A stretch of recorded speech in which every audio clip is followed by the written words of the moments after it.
enough of playing the ostrich regarding the special purpose vehicle, SPV saga. And we have said that we strongly demand the immediate arrests and or invitation. If you are not arrested, inviting, interrogation, and possible prosecution of Alhaji Atiku Abubakar. Gentlemen of the press, these are the facts of this matter.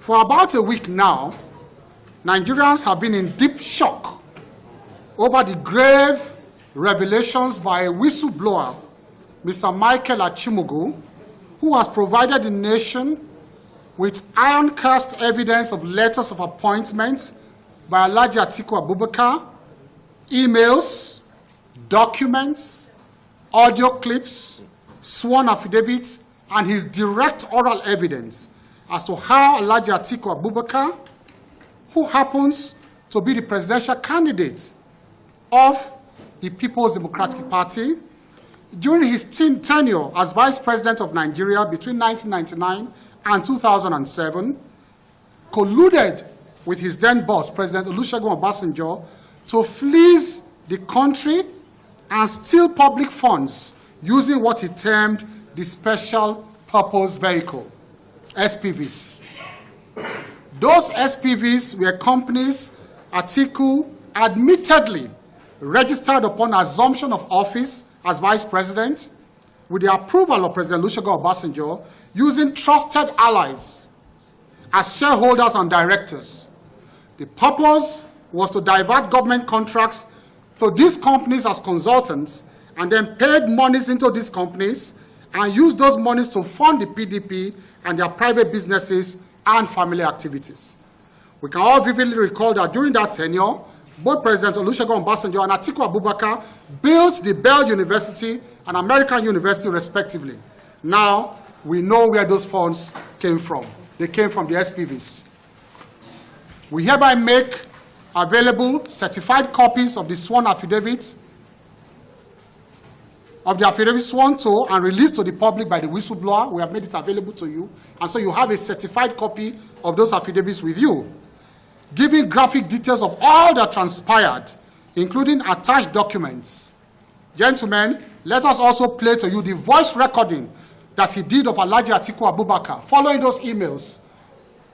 Atiku then called him, and the phone number is there by which he called him, the time of the call, everything is provided for there. Let us play to you the voice recording of Alhaji Atiku Abubakar.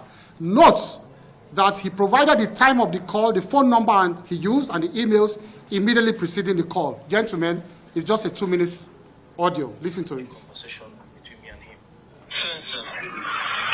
him. SPV years, that's what you tell them. You mean the special purpose years. That whilst President Obasanjo and Atiku deprived the good people of Lagos State their local government monthly allocations, even after the Supreme Court ordered the release of those funds, they were busy stealing the nation's resources by stealth in Abuja. That the real dark reason for the seemingly irreconcilable quarrel between Obasanjo and Atiku is disagreement over monies they both stole in the SPV accounts at that time. We also call for the protection of the whistleblower. When President Muhammad Buhari came to office, one significant policy he adopted was that of whistleblowing. You are all witnesses to the fact that that policy has recorded tremendous success with the recovery of millions of dollars from various hidden sources. One was the famous Ikoyi apartment heist. These recoveries have been used by the Buhari administration to fund our budgets and build infrastructure we see springing up everywhere in the country today. We also recall that recently the Federal Executive Council approved a bill to be forwarded to the National Assembly for legal backing to the policy and legal protection for the whistleblower. I made tremendous contribution that day when that bill came to the Federal Executive Council for it to be forwarded to the National Assembly. We have approved it, a bill to protect whistleblowers. In the light of the above, we call on all well-meaning Nigerians and the law enforcement agencies to protect the whistleblower, Mr. Michael Achimugu, who has blown this whistle on Atiku Abubakar. No harm must befall him or members of his family. We suspect that some goons of Atiku Abubakar are planning to eliminate him and members of his family. In fact, my big brother, FFK, actually hinted me about something like that yesterday. We shall hold Atiku Abubakar responsible if anything befalls this patriotic Nigerian or members of his family. We also encourage him to reveal to Nigerians, or members, to reveal to Nigerians those earth-shaking revelations he is withholding for the sake of this nation and the future of our children. We know that he said he's not going to reveal so many things. This is just what is important for the campaign. But please, we're begging him, reveal all. Nigerians deserve to know who wants to occupy that office of president. Now, we made the point of conspiratorial silence. We said, so far, we are disillusioned, but we are not surprised at the conspiratorial silence of a section of the media over this grave issue of national importance.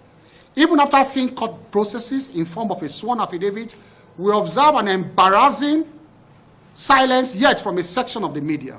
We have consistently made our case against the unethical and partisan antics of some media houses, and this development vindicates us.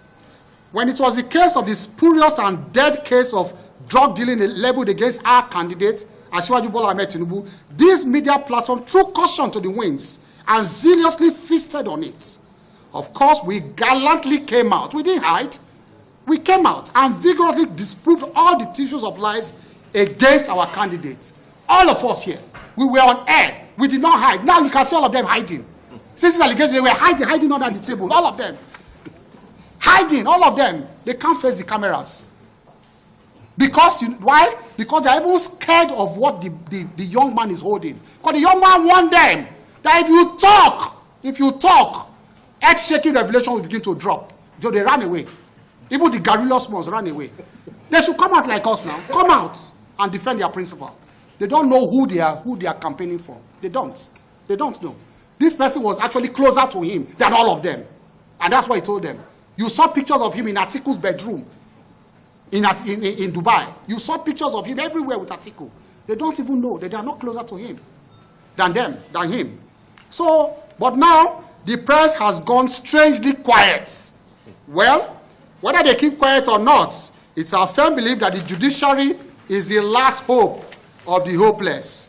In this case, the judiciary will not be quiet, as we shall clearly take steps in the next few days to initiate a judicial process seeking the outright disqualification. Go and look at the code of conduct for public officers. It is there. It happened to Nixon too. If you forgot, Nixon in the United States, unethical practice as president, this as candidate. Our code of conduct says once you breach the code of conduct, use companies and people to take, you are banned from public office. So I don't know whether the PCC will approve court actions, but me, knowing me and my trajectory for the last 30 years in this country, I have fought principalities using the instrumentality of the law. I've gone to prison for it. They have charged me to court. I have written a letter this morning, apart from this, to the law enforcement agencies. The PCC, if they don't approve me, if Asiwaju say I should stop campaigning for him because of this, I'll stop. This is national interest. If you say drop from cabinet because of this, I will drop. This is national interest. I am going to court myself, apart from the PCC decision on this. I have written to them, and the letters are there. Shall distribute to all of them. 3 law enforcement, giving them an ultimatum. I will proceed to court to ask for disqualification of Atiku Abubakar. He is not fit to run for the highest office of the land. He is clearly ethically challenged, morally damaged for the highest office of the land. He can't survive this. He can't. We call on the Fourth Estate of the Rim to resist the temptation of partisan recruitment at this moment. You know partisan recruitment. They will go around with envelope now. Gentlemen, it is your treasury we are talking about. This is damaging. It is the nation we are talking about, not brown envelope. It's beyond brown envelope. This is highest criminality that they practice at the highest office, highest level at that time. So please, we call for you to resist the temptation of partisan recruitment at this moment, rise to a patriotic call this defining hour, and save the nation from this candidate that serially abused his office as Vice President of Nigeria. Thank you, and God bless you. Signed, all the media directorates.